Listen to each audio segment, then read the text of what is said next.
Howdy, my name is Nonat, and if you've been playing Pathfinder 2e for more than a few months, you might start hearing the term variant rule getting tossed around. Beyond that, you might be thinking of one specific variant rule that not as many people talk about as they should. A variant rule that everyone who's used it really seems to enjoy, and yet for some reason it's not as popular as people think. At this point, you might already know exactly which variant rule I'm talking about. A variant rule that, by all means, should be the standard way that Pathfinder games are run. And of course, you know I'm talking about automatic bonus progression. Oh my god, I love this rule! So what exactly is automatic bonus progression? Well, it's a set of bonuses that you get on any character you're playing at every single level. These will range from bonuses to attack rolls, to additional weapon damage dice, to bonuses to armor class and saving throws. And if you think this sounds a lot like the runes you would find on weapons and armor, you're right. This variant rule removes the need for potency, striking, and whatever the saving throw rune is called. I barely ever get to that level.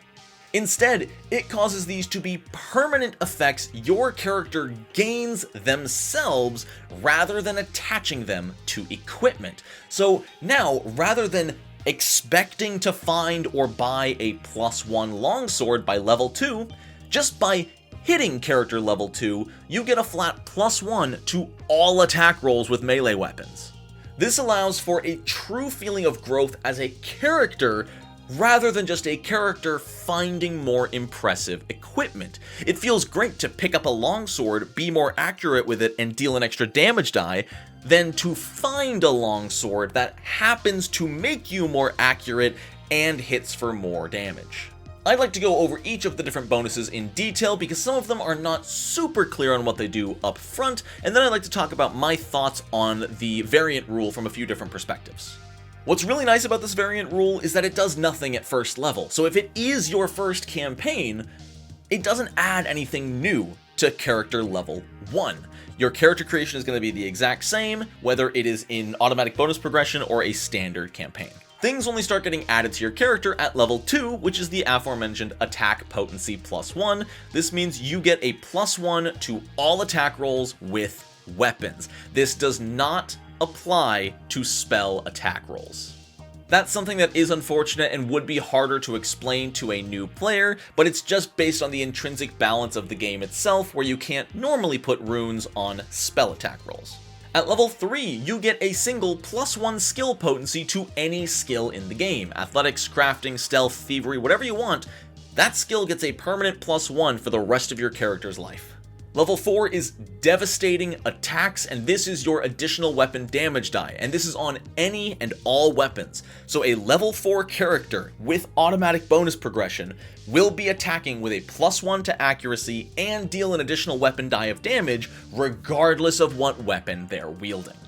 And even though this should probably never come up, it does apply to weapons you're not proficient with either. So if you're a wizard who picks up a greatsword, you do still get +1 and 2 damage die, the same way that wizard would get those bonuses if they picked up a greatsword with those runes on them. Level 5 is defense potency, increasing your armor class by +1 permanently forever. This is another really nice one, especially for characters who don't wear armor, because it's really annoying, personally, to be a monk or a wizard and say, okay, I guess I buy that cloth shirt, which counts as unarmored, and inscribe a potency rune on it. You know, like, it's necessary because the game expects you to have it, whereas with automatic bonus progression, your character just gets hardier and more difficult to damage. Level 7 is where these get unique, and you wouldn't normally find these kind of bonuses on runes. Perception potency +1. All characters at level 7 just get a flat +1 to perception, which is usually going to translate to a +1 to initiative rolls. Very nice. Level 8 increases all of your saving throws by a flat +1, incredibly strong level up. Level 9 is skill potency, again, increasing your original +1 skill to a +2, and applying a new +1 to a different skill. Level 10, attack potency +2 to all attack rolls. Level 11, defense potency +2, another +1 to your armor class permanently. And from here, after level 10, everything is sort of repeating. You know, you've got devastating attacks for 3 damage die on weapon attacks. Perception goes up to +2. Skill potency, you get another one. So you get to upgrade your current +1 to a +2 and add another +1 on top of that. Saving throws +2. At level 15, you get another skill potency, meaning you've now got 3 skills at +2 and a 4th skill at +1. This is something I really like about automatic bonus progression. The skill proficiencies allow you to be better or more well balanced in your skills, rather than your only way to upgrade skills being with your skill proficiency increases from your class levels. This gives you a constant slow improvement on all of your skills that you choose, and I think that's nice. It gives a lot more agency and character development, and can even allow those characters who are already proficient in everything to be even more insane. Attack potency +3, and then at 17, you get ability apex. This is a free ability score increase, either increasing something instantly to a +4 or increasing it by 2 otherwise. This is not to be underestimated. If you've already got a +5 in something, that bumps you up to a +6 right away. But if you've got a -1 in something, this one level can bump it up to a +4. You've been dumping wisdom the entire game because you don't need it, but you've been taking that penalty on your will saves. That one ability apex gives you a +5 to your will saves. How nutty is that? Skill potency also gets another upgrade at 17. This one's a little more confusing. Basically, one of your +2s upgrades to a +3, and you get another +1. Your other 2 +2s stay there, your other +1 stays there. You're basically just upgrading one skill and adding another one.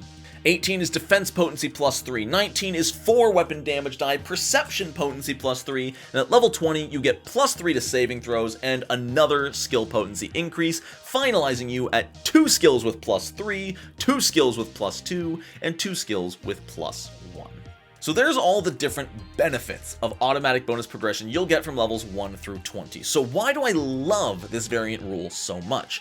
Well, the main reason I love it is as a GM, because I get to give far more unique magic items rather than just saying, I guess you find a +1 striking warhammer. Weapons don't have to be +1 and striking anymore. It's become redundant. You'll learn after your first campaign of Pathfinder 2e, finding another +1 striking weapon is no longer exciting, it's just expected.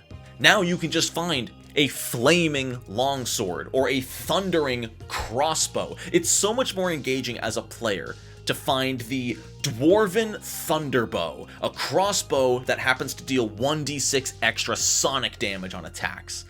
Compare that to having to say, you found the Dwarven Thunderbow. It is a +1 striking, thundering crossbow that deals 1d6 extra damage on attacks with a +1 to attack rolls and an extra damage die. It's such a mouthful to have to explain that all of that is attached to the weapon, rather than just saying it's a crossbow that deals bonus damage, and they're like, cool, I already have my +1 in striking from my automatic bonus progression, that just applies to it. It takes a little bit of getting used to, I won't lie, especially as a player. This definitely relies on your GM giving you magic items or giving you the opportunity to buy magic items, and it will mess with the pricing a little bit. You know, obviously the +1 rune and the striking rune have their own gold value when attached to a magic item, so as the GM you'll need to take that into account because your players are getting that for free. But I highly recommend, if you haven't already, try out automatic bonus progression, and GMs, give out the most unique magic items you can think of, make some up, make completely new ones to give to your players, weapons and armor that they can use without having to slap potency and striking all over every single weapon they use in the game. It feels great to maybe be kidnapped and all of your belongings are stolen and all you can find is a club. But you're level 5, so you've definitely got +1 and striking on that club, even though it's not enchanted, just because your character is better at fighting than they used to be. That's all from me. If you would like to support the Nonat One's channel, I do have a Patreon where I am posting homebrew content from time to time. I'm aiming for twice a month. It's been difficult because life has never stopped, but I do have some cool stuff on the way. That is all for me. I hope you all have a wonderful rest of your day. And until next time, Nonat One.